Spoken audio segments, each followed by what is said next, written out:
धानाचे कोठार म्हणून ओळखल्या जाणाऱ्या गोंदिया जिल्ह्यात 183 शासकीय आधारभूत धान्य खरेदी केंद्रावरून खरेदी केलेला 541 कोटी रुपयाचा धान्य नष्ट होण्याच्या मार्गावर पडून आहे।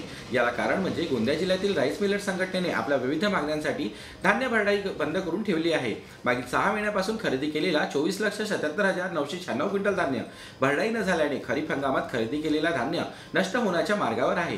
तर रब्बी हंगामाचा धान्य खरेदी करून ठेवायचा कुठे असा प्रश्न जिल्हा पणन कार्यालयाला पडला आहे। गोंदिया जिल्ह्यामध्ये 1,25,129 शेतकऱ्यांनी ऑनलाईन केलेली होती। त्यापैकी 183 केंद्रांवर 80,806 शेतकऱ्यांकडनं 24,77,990 क्विंटल धान खरेदी केलेली आहे। त्याचे 540 कोटी 94 लाख रुपये शेतकऱ्यांना अदा झालेले। किती धानाची भरडाई झालेली आतापर्यंत? अजून धानाची भरडाईला सुरुवात झालेली नाही। गोंदिया जिल्ह्यामध्ये मिलर्स असोसिएशनचा संप असल्याने अद्यापपर्यंत भरडाई सुरू झालेली नाही। सर, किती लोकांनी फॉर्मची उचल केलेली होती भरडाई करण्यासाठी करार करायला? जिल्हा समन्वय समितीने 353 राईस मिल धारकांना मंजुरी दिलेली आहे। त्याच्यापैकी 196 मिल धारकांनी या कार्यालयातून करारनामे घेऊन गेलेले आहेत। त्याच्यापैकी 33 मिल धारकांनी करारनामे या कार्यालयात जमा केले आहेत, परंतु भरडाईचं काम अद्याप चालू केलेलं नाही। सर, नुकतेच काहीतरी पत्र प्राप्त झालेला डीएमओना डीएसओला, त्या पत्रामध्ये असं नमूद करण्यात आलं आहे की 2 तारखेपर्यंत या लोकांनी जर धानाची भरडाई करायला सुरुवात केली नाही तर यांची अमानत रक्कम जप्त करण्यात येईल। हो, जसं आता जिल्हाधिकारी साहेबांचे जसे आदेश असतील त्याप्रमाणे कारवाई करण्यात येईल। गोंदिया जिल्ह्यात वर्ष 2023-24 या काळात जिल्हा मार्केटिंग फेडरेशनकडे गोंदिया जिल्ह्यात 1,25,129 शेतकऱ्यांनी धान्य विक्रीकरिता ऑनलाईन नोंदणी केली असून त्यापैकी 80,806 शेतकऱ्यांनी शासकीय धान्य खरेदी केंद्रावर 27,77,996 क्विंटल धान्य विक्री केला।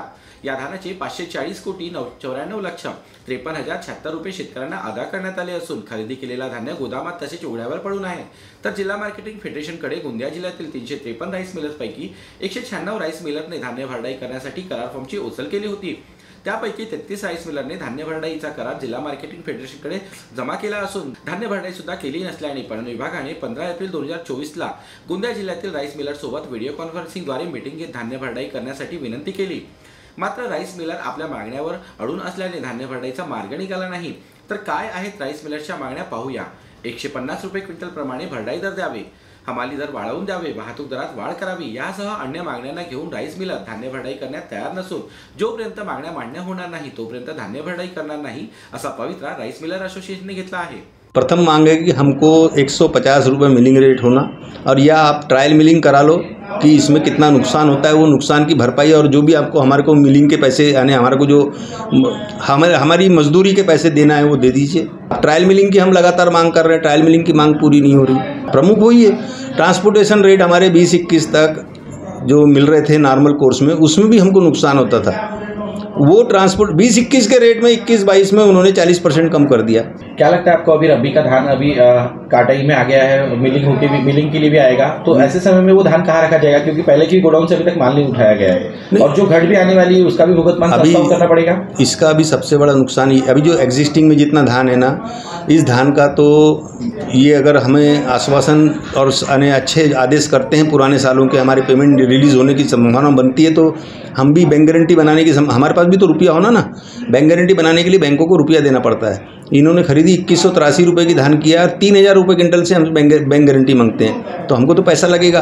तो ये पैसा रिलीज़ होना चालू होगा, हम तत्काल का कस्टम मिलिंग और साथ में आश्वासन मिलेगा कि 150 रुपये 150 रुपये मिलेगा या 150 रुपये की रेट करेंगे तो हम मिलिंग कर पाएंगे। अभी सबसे बड़ा प्रॉब्लम ये है कि हमारे किसान भाई जो रबी क्रॉप आ गई है, हमारे ज़िले में 50 लाख क्विंटल की रबी क्रॉप की खरीदी होती है और कोई तैयारी नहीं है डीएमओ साहब की भी और टीडीसी की भी कि वो धान खरीदी करेंगे तो रखेंगे कहाँ। तो सबसे ज़्यादा नुकसान तो किसान भाइयों का होने वाला है। हमारी अन्न विभाग के साथ मीटिंग हुई थी और अन्न विभाग ने हमें, नए सेक्रेटरी साहब भी आए हैं, उन्होंने हमें आश्वासन दिया है कि हम जल्द ही आपकी मांग पूरी करेंगे। उसमें कुछ मांगों में आचार संहिता का, आदर्श आचार संहिता का की अड़चन आ रही है, तो हमने उसके लिए भी मांग किया है कि ये जो अभी परिस्थिति है, ये इसेंशियल कमोडिटी है अनाज, इसेंशियल कमोडिटी में आने से और अनाज फूड ग्रेन की रक्षा करना हमारा कर्तव्य होता है सभी नागरिकों का।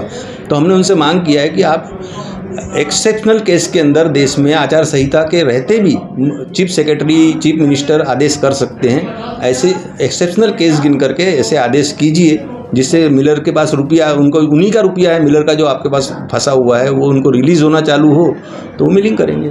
मिलिंग के लिए सीएमआर का चावल रखने के लिए गोदाम किराए से नहीं लिया और आपके ऊपर कहीं ना कहीं मिलर्स पे दबाव बनाया जा रहा है कि चावल की भरडाई करो करके। हाँ, एक भी गोडाउन किराए से लेने का उन्होंने कोई प्रक्रिया ही नहीं किया है। भंडारा जिले में कुछ लोगों ने वहाँ पे सीएमआर चालू किया और गोडाउन किराए से लिया। जी हाँ, भंडारा जिले में हुआ है लगभग यानी जो मुझे मालूम पड़ा कि वहाँ 30% के आसपास उनका धान उड़ गया है, लेकिन चावल पूर्ण जमा नहीं हुआ है उसका। लेकिन अब वहाँ पे भी जो मिलिंग हुई थी वो आश्वासन पे हुई थी, तो वो आश्वासन 2 महीने से उनके आश्वासन कोई पूरे हुए नहीं, तो धीरे धीरे वो भी बंद की ओर अग्रसर हो गए हैं। लगभग वहाँ बंद हो गया है काम। तर 2 मे 2024 पर्यंत गोंदिया जिल्ह्यातील करार केलेल्या 33 राईस मिलरनी धान्य भरडाईला सुरुवात केली नाही, अशा 33 राईस मिलर्सला काळ्या यादीत टाकून त्यांचे करारनामे देखील रद्द करणे, ईएमडी जप्त करून त्यांचा अहवाल पाठवण्याच्या सूचना अन्न नागरी पुरवठा विभागाने पणन विभागाला दिल्या आहेत। तर दुसरीकडे जोपर्यंत आमच्या मागण्या मान्य होणार नाही तोपर्यंत धान्य भरडाई करणार नाही असा पवित्रा राईस मिल मालकांनी घेतला आहे।